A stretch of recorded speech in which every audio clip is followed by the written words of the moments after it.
जा रही हूँ।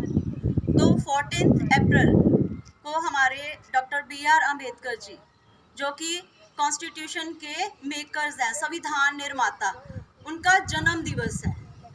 तो उनके जन्म दिवस की यादगार को बनाते हुए, मेमोरेबल बनाते हुए, क्योंकि उस दिन तो आपको छुट्टी होगी, तो आपको पता होना चाहिए कि उन्होंने क्या क्या काम कर रखे हैं, उन्होंने हमारी सोसाइटी को क्या कंट्रीब्यूशन दिया, तो उसके बारे में बच्चे बताना है। तो सबसे पहले तो डॉक्टर BR अम्बेडकर जी का जो जन्म है 14 अप्रैल तो पता चल गया आप लोगों को, 14 अप्रैल को क्लोज कर लो। बहुत सारे बच्चों को छोटी क्लासेस में ये क्वेश्चन भी आता है कि हमारे संविधान की जो ड्राफ्टिंग कमेटी है उसके प्रधान कौन थे।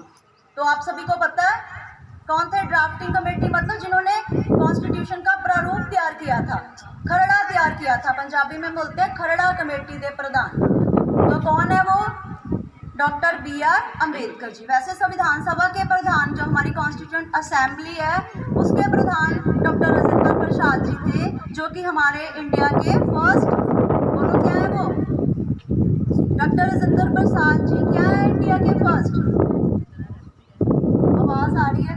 ऊंची बोलो बेटे, ऊंची। First president of India. अगर बेटे ये छोटी छोटी बातें नहीं पता ना, तो फिर राइट्स आपके पास फंडामेंटल राइट में 6 फंडामेंटल राइट है। तो आपसे रिलेटेड बताती हूँ आपको। मेन राइट टू फ्रीडम एक मेन राइट है, राइट टू एजुकेशन। बोलो पता उसका? राइट टू एजुकेशन, शिक्षा का अधिकार। ये शिक्षा का अधिकार बेटे जो आप सभी बैठे हैं ना, ये अधिकार अगर हमारे कॉन्स्टिट्यूशन में हमें फंडामेंटल राइट्स नहीं मिले होते तो हम सारे पढ़ने के लिए स्कूल में नहीं आ पाते। वो समय था जब गर्ल्स को स्कूल में आने की इजाज़त ही नहीं थी, पढ़ाई की कोई भी उनको पढ़ ही नहीं सकती थी, बॉयज़ पढ़ते थे, गर्ल्स को घर में बिठाया जाता था। तो इसकी कंट्रीब्यूशन अहिल्या बाई जी ने दी है। उन्होंने बोला कि गर्ल्स के लिए एजुकेशन कितनी ज़रूरी है, उन्होंने कितनी फाइट की सोसाइटी में, तब जाके हमें ये वाला अधिकार हमें पहुंचा है। तो हमें लीगल राइट्स का पता नहीं होगा।